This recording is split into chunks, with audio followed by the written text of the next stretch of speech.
இந்த கலியுகத்தில் இந்த ஆசைகள் வசப்பட்டதுனால, காம வசப்பட்டதுனாலையும், இல்லை பதவி ஆசைகள், இல்லை பண ஆசை, இல்லை பார்த்தீங்கன்னா பஞ்சத்தினால நிறைய பாவங்கள் எல்லோரும் பண்ணிட்டு இருக்கிறான்.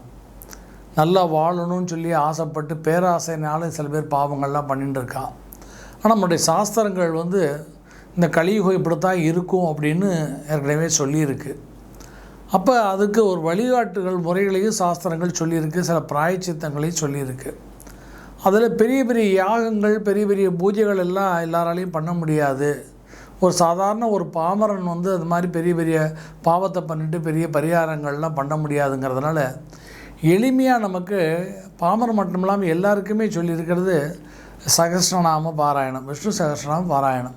இந்த விஷ்ணு சகஸ்ரநாம பாராயணத்தை எல்லோரும் பண்ணாலே அவள்லாம் நல்லா இருப்பான்னு சொல்லியிருக்கு. இந்த விஷ்ணு சகஸ்ரநாம பாராயணத்தையும் கூட சில பேர் பண்ண முடியல, அந்த உச்சரிப்புகள்லாம் எங்களுக்கு ப்ரொனவுன்சியேஷன்லாம் சரியாக வரல அப்படின்னு சொல்கிறவாளுக்கு எளிமையாக ஒரே ஒரு நாமத்தை நம்முடைய சாஸ்திரம் சொல்லியிருக்கு, நாராயணா என்கின்ற நாமம். இதற்கு உதாரணம் ஸ்ரீமத் பாகவதத்தில் முதல் அத்தியாயத்திலே வரக்கூடிய அஜாமலன் என்று சொல்லக்கூடிய அவனுடைய கதை. பிராமண குலத்தில் பிறந்து நிறைய பாவங்களை பண்ணி நிறைய கஷ்டங்கள் அனுபவித்தான். அவன் கடைசி காலத்தில் அவனுக்கு ஒரு குழந்தை ஒன்று பிறந்தது. அந்த குழந்தைக்கு நாராயணான்னு பேர் வச்சான்.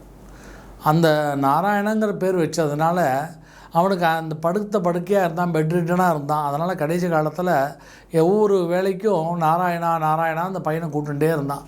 கடைசி காலத்தில் அவனுக்கு உயிர் பிரியும் போது அந்த வைகுந்தத்திலேருந்து வந்தவர்கள்லாம் அந்த அவனை வைகுந்தத்துக்கு கூட்டின்னு போயிட்டான். ஏன்னு சொன்னால் அந்திம காலத்தில் நாராயணாங்கிற நாமத்தை சொன்னதுனால. இதே மாதிரி தான் ஜோதிட சாஸ்திரத்தில் இந்த 12 ராசிகளுக்கு 12 திருநாமங்கள் இருக்குது. அதில் ரிஷபங்கிற ராசிக்கு ஒரு திருநாமம் நாராயணா. மேஷத்துக்கு கேசவா, ரிஷபத்துக்கு நாராயணா.